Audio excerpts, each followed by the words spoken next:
Hello guys, today we'll study the NCERT class 9th chapter 4 food security in India topic. So in first class we have already seen the overview and what is a food security. Here now we will see why food security is important. Okay ठीक है, हमने food security के बारे में तो पढ़ लिया कि फूड सिक्योरिटी बेसिकली होता क्या है, लेकिन हम यहाँ पे अभी क्या पढ़ेंगे कि फूड सिक्योरिटी की ज़रूरत क्या है. The poorest section of society might be food insecure most of the times while the persons have the poverty line might also be food insecure when the country faces a natural disaster calamity like earthquake, drought, flood, tsunami, widespread failure of crop causing famine. Okay क्या बोल रहे हैं कि देखो हमें food security की ज़रूरत क्यों पड़ती है. जैसे मैंने आपको बताया, ठीक है, कुछ रीज़न हमने ऑलरेडी प्रीवियस क्लासेस में डिस्कस किए थे कि सपोज़ एक पर्टिकुलर टाइम जैसे 2018 की बात लेते हैं. ठीक है, अगर 2018 चल रहा है और 2018 में क्रॉप प्रोडक्शन 25% रिड्यूस हो गया. ठीक है, तो जब हमारा क्रॉप प्रोडक्शन 100% होता था उस टाइम पे भी हमें क्या करना पड़ता था, कुछ ना कुछ चीज़ें हमें इंपोर्ट करनी पड़ती थी फ्रॉम द अदर कंट्री. लेकिन जब क्रॉप प्रोडक्शन 25% हो गया है तो obviously we are not able to meet the people's need और पीपल्स डिमांड. ठीक है, एंड इन अदर केस कि जो अदर कंट्री है they are also not able to export. ठीक है, हम वहाँ से इंपोर्ट नहीं कर पा रहे हैं, तो ये एक फैक्टर होता है. तो यहाँ पे और भी फैक्टर बताया है कि अगर कोई पर्सन पॉवर्टी लाइन से नीचे आता है, ठीक है, तो वो सबसे ज़्यादा इनसिक्योर होगा फूड के लिए. कब, जब मान लो कि अर्थक्वेक आता है या फिर कोई नेचुरल डिज़ास्टर्स आ जाता है. ठीक है, जैसे earthquake, drought, flood, tsunami, wide spread, failure of crops causing famine, ये सारी चीज़ में से कोई भी एक चीज़ अगर हो जाती है तो सबसे ज़्यादा अफेक्ट किसको पड़ता है, the people who are belonging from the below the poverty line. Okay, how is the food security affected during a calamity. Okay, कैसे, यहाँ पे क्वेश्चन पूछा है कि जब ये प्रॉब्लम्स आती है तो फूड सिक्योरिटी कैसे इफेक्ट करती है. Due to natural calamity, see drought, total production of food grains decreases. Obviously अगर आप, सिंपल सी बात है कि क्रॉप को प्रोड्यूस करने के लिए हमें बेसिकली कुछ चीज़ों की ज़रूरत पड़ती है, जैसे कि हवा, पानी and seed and apart from that some fertiliser. ठीक है, अगर वहाँ पे पानी ही नहीं रहेगा तो ड्रॉट मतलब पानी की कमी, तो अगर पानी नहीं रहेगा तो क्रॉप प्रोडक्शन कैसे होगा. It creates a shortage of food in the affected area. So अगर वो एरिया पर्टिकुलरली अफेक्ट है तो उस एरिया में क्या होगा, शॉर्टेज ऑफ फूड हो जाता है.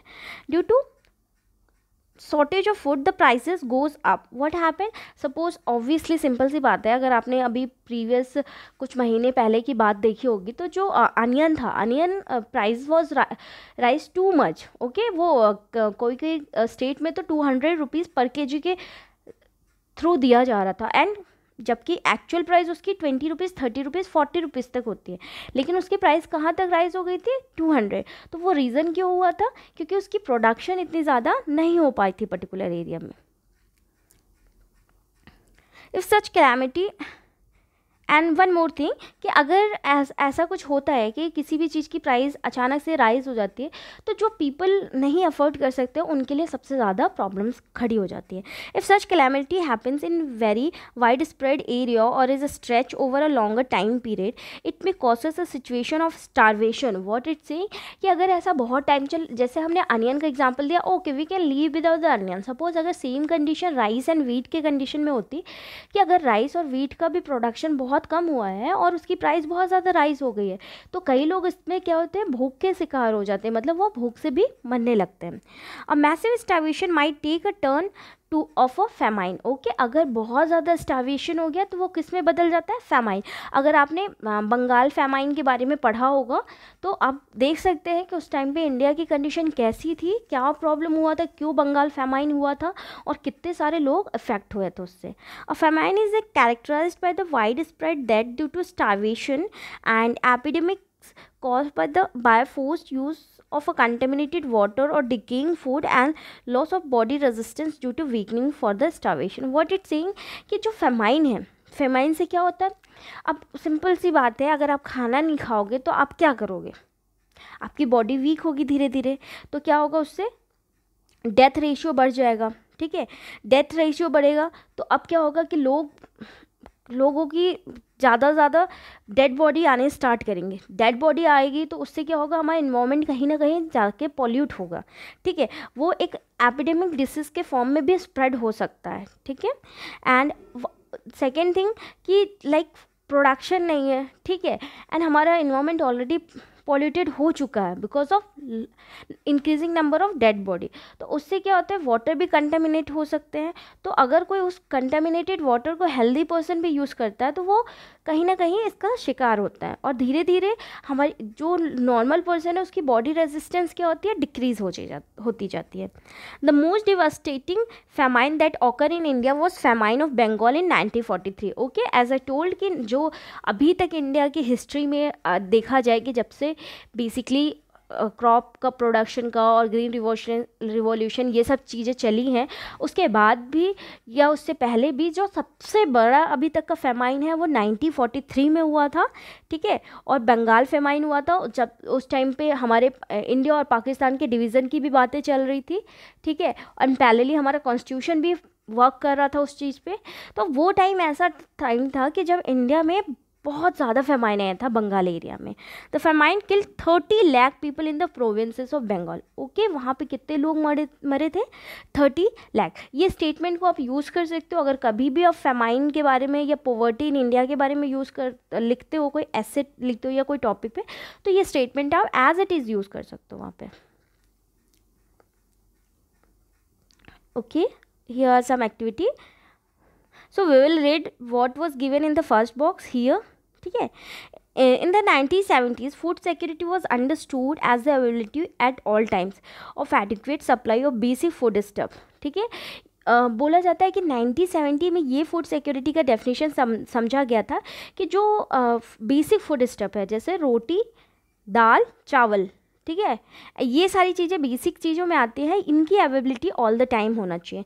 Amartya Sen added a new dimension to the food security and emphasised the access to food through what he called the entitlements, okay, a combination of what one can produce, exchange in the market along with the state or the other socially provided supplies. What it's saying कि 1970 तक क्या था कि ये था कि availability होनी चाहिए फूड सिक्योरिटी के अंदर। सिर्फ ये भी क्वेश्चन आपसे पूछा जा सकता है कि जो फूड सिक्योरिटी के 3 डायमेंशन है, availability, accessibility and affordability.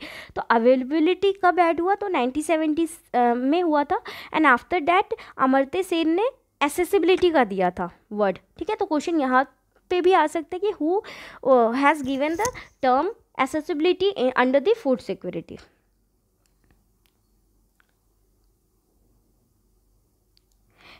Accordingly, there has been substantial shift in the understanding of food security. Okay, till ऊपर के अकॉर्डिंग हम ये बोल सकते हैं कि फूड सिक्योरिटी को लेके बहुत ज़्यादा चीज़ों को अंडरस्टैंड किया गया था। 1995 world food summit declare the food security at the individual house hold, regional, national and global level exist when people all at all times have physical and economical access to sufficient same nutrition food to meet their dietary needs and food preferences for an activity and healthy life. What it's saying कि चलो वहाँ तक तो हमें पढ़ लिया कि accessibility कब हुआ, अफोर्डेबिलिटी कब ऐड हुआ, इसमें देख सकते हैं इनडायरेक्टली 1995 में वर्ल्ड फूड समिट हुआ था। वहाँ पे फूड सिक्योरिटी को लेके एक स्टेटमेंट बोला गया था कि फूड सिक्योरिटी क्या है कि जो इंडिविजुअल लोगों के हाउस, घर में, रीजनल, नेशनल, ग्लोबल लेवल पे क्या होता है कि जब पीपल हर समय